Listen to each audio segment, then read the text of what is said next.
भगवान शिव के होश तब उड़ गए जब एक परम शिव भक्त अपने पैरों से नहीं बल्कि अपने हाथों के सहारे चलते चलते कैलाश पहुंच गई। उनकी अटूट भक्ति से प्रसन्न होकर स्वयं भगवान शिव ने उसी भक्त के लिए नटराज रूप में तांडव नृत्य किया। यह दिव्य कथा है परम शिव भक्त पुनीतावती, जिन्हें संसार आज करैक्कल अमैयार के नाम से जानता है। पुनीतावती का जन्म तमिलनाडु के कराईकल नगर में एक धनी व्यापारी परिवार में हुआ।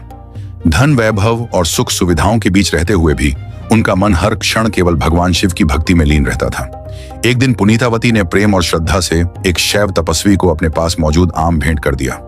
कुछ समय बाद जब उनके पति ने वही आम मांगा तो पुनीतावती ने पूर्ण विश्वास के साथ भगवान शिव का स्मरण किया और उसी क्षण शिव कृपा से एक और उतना ही मीठा आम प्रकट हो गया। यह चमत्कार देखकर उनके पति भयभीत हो उठे। उन्हें समझ आ गया कि पुनीतावती साधारण स्त्री नहीं है। भय और अज्ञान के कारण उन्होंने पुनीतावती का त्याग कर दिया। पति के त्याग के बाद पुनीतावती ने सांसारिक जीवन को पूर्णतः त्याग दिया। उन्होंने महादेव से करुण प्रार्थना की, हे शिव, यह रूप, यह सुंदरता मुझे आपकी भक्ति से दूर न करे। मुझे ऐसा बना दीजिए कि संसार की कोई इच्छा मुझे बांध न सके। भगवान शिव ने उनकी निस्वार्थ प्रार्थना स्वीकार की और उन्हें प्रेत समान अस्थिपंजर रूप प्रदान किया।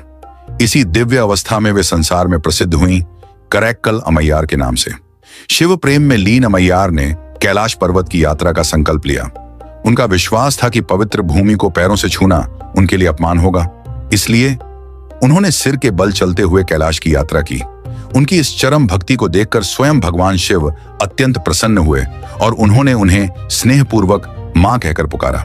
यह सुनकर अमैयार भाव विभोर हो उठी और उन्होंने महादेव को अप्पा यानी पिता कहकर संबोधित किया।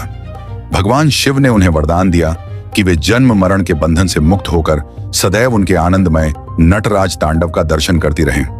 अमैयार ने शिव के तांडव का साक्षात दर्शन किया और वहीं से उनके मुख से निकले अमर भक्ति गीत मुठा तिरुपाधिकम, जो आज भी शिव भक्तों की आत्मा को स्पर्श करते हैं। तो बोलिए, हर हर महादेव।